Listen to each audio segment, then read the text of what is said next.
I've started noticing something interesting with TVs lately, and it's that OLED doesn't feel as untouchable as it did a few years ago. For a long time, OLED was basically the automatic recommendation if you wanted the best picture quality, because compared to older LED TVs, the difference was obvious immediately.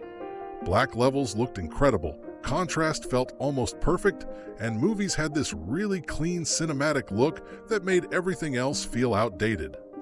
But the TV market has changed pretty fast, especially over the last couple of years, and I think a lot of people still talk about OLED like nothing else has improved around it, even though mini LED TVs have become dramatically better than they used to be. The biggest thing you notice with modern mini LED TVs is brightness, because some of these newer models get unbelievably bright in HDR content, and depending on the kind of room you watch in or the type of games you play, that extra brightness genuinely changes the experience more than people expect.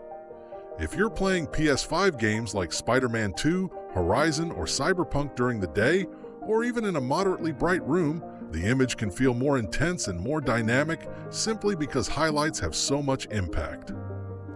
And that's where I think the conversation becomes more complicated than the internet sometimes makes it sound, because OLED still looks fantastic in dark rooms, especially for movies at night where those deep blacks and perfect contrast really stand out, but most people don't actually use their TVs in those ideal conditions all the time. Most people are watching YouTube during the day, gaming with lights on, streaming random shows in the background, watching sports with sunlight coming through windows, and using their TV for a mix of everything rather than sitting down every night for a perfect home theater experience. In those situations, the advantages of OLED are still there, but they don't always feel as dramatic once you compare them directly to a really strong mini LED TV. At the same time, mini LED TVs keep improving every single year in ways that are becoming harder to ignore, because local dimming is getting better, blooming is becoming less noticeable, gaming performance is excellent now, and the overall picture quality gap between the two technologies honestly feels much smaller than it did even 3 or 4 years ago. That's why I think a lot of buyers are starting to question whether OLED is automatically worth paying extra for anymore, especially when some mini LED TVs are delivering a very similar experience for less money while also being brighter and, in some situations, actually more impressive for gaming and daytime viewing. And then there's the burn-in conversation, which I know people are tired of hearing about. But even though modern OLED protection is much better now, I still think it affects how some people feel about ownership long-term.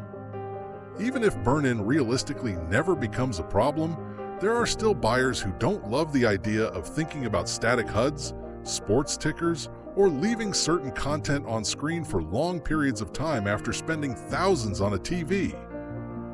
With mini LED, people just tend to use the TV without thinking about any of that, and for a lot of casual users, that simplicity matters more than perfect black levels. I still think OLED is incredible for movie lovers who mostly watch content at night in darker rooms, because in that environment it really does look special in a way that's hard to fully replicate. But for mixed everyday use, especially gaming, sports, streaming, and brighter environments, I honestly think mini LED has become good enough that the decision is no longer obvious, which is probably why the OLED conversation feels very different now compared to a few years ago. And that's really why I think OLED is starting to feel a little overrated, not because the technology became worse, but because the competition finally became good enough to make people seriously question whether OLED is still the automatic answer for everyone.